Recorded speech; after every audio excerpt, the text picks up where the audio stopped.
Very good afternoon to all our viewers and welcome to this edition of Lunchtime News, coming to you live and direct from the Newsfirst Centre here in Colombo. I'm Joel Outscoon. Now we first take a look at the headline-making stories for this afternoon.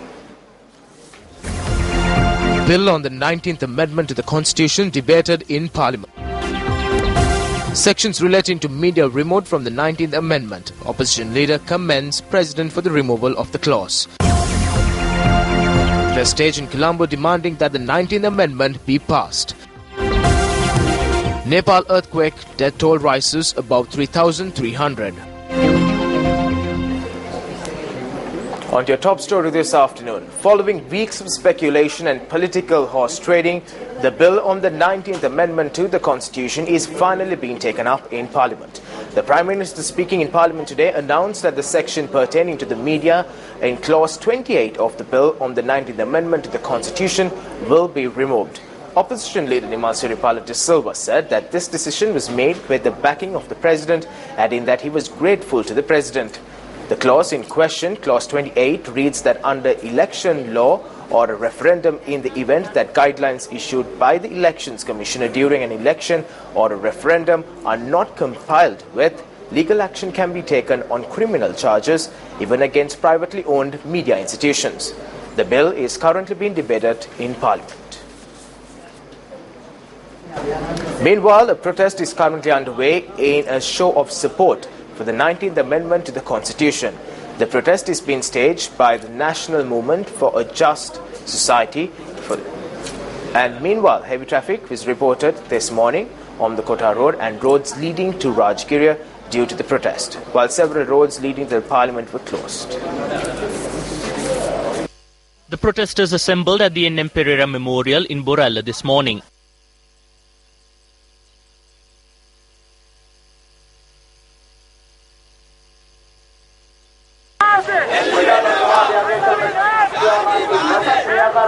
Thereafter, the protesters marched in protest to Independence Square.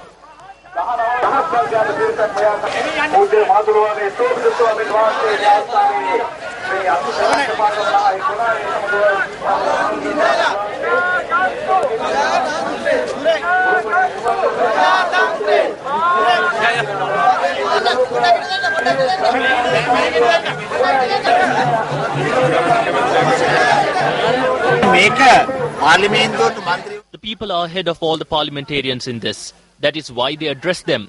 Do not stand against the people. All of this was given in order to abolish the executive presidency. Time has come to raise hands.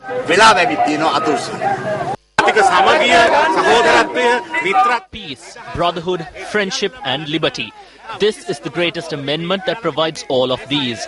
We ask all the public representatives to approve this bill, setting aside biases.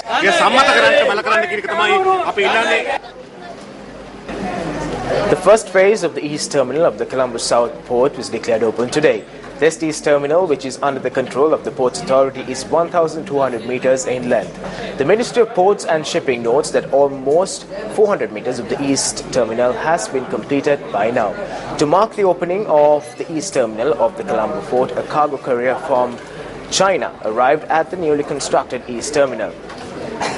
This terminal is incidentally the deepest terminal in Sri Lanka with a depth of 18 meters. The Ministry of Ports and Shipping noted that the Ports Authority has incurred a total cost of $18 million to complete the first phase of the East Terminal of the Colombo South Port.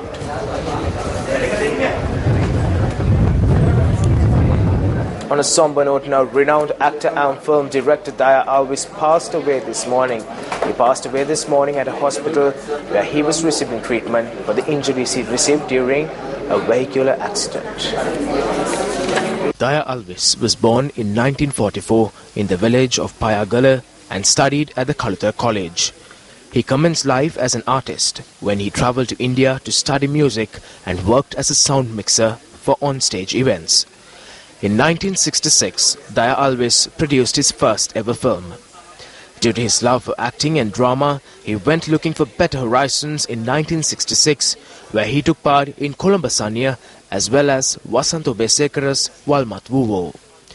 After the launch of his career, he took part in Madulduva, Sarungalaya, Pooja, Maya and several other movies while being nominated for the national awards.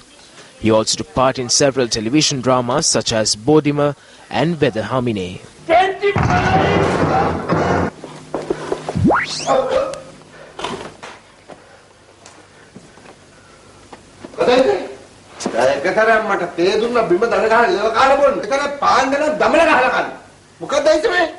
මොකද සමාසර් උදේට කණ්ඩ ගේනවාද ගුටි කණ්ඩත් උන් ඒවට සල්ලි හම්බෙනවා මේ ජයන්ත තමසේ කවදාද මැරෙන්නේ කෑම කාලා නෙමෙයි ගුටි කාලා ඒ පාරාත ගන්නවද ගමල ගන්න පාන් වලට දැන් සල්ලි ගන්න වෙනවද අනේ යනවා යන්නේ. The Professor Seneca People Memorial Organization organized a media briefing in Borel today.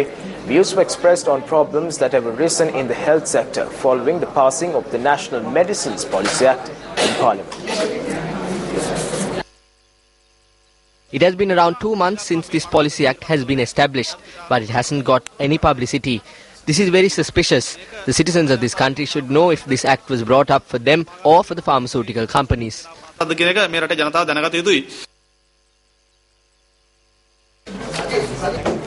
Before wrapping up the news this afternoon, just a reminder to all our viewers, Newsfirst and the MTV MBC Media Network have come forward to initiate a relief program for the people of Nepal who have been stricken by the major earthquake and aftershocks.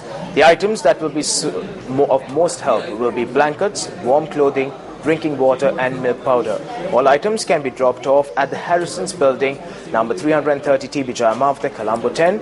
The address once again is the Harrison's Building, number 330 TB Jayamavata, Colombo 10. With that, we wrap up the lunchtime news for today. Thank you for joining us. For the news team, I'm Joel Outside.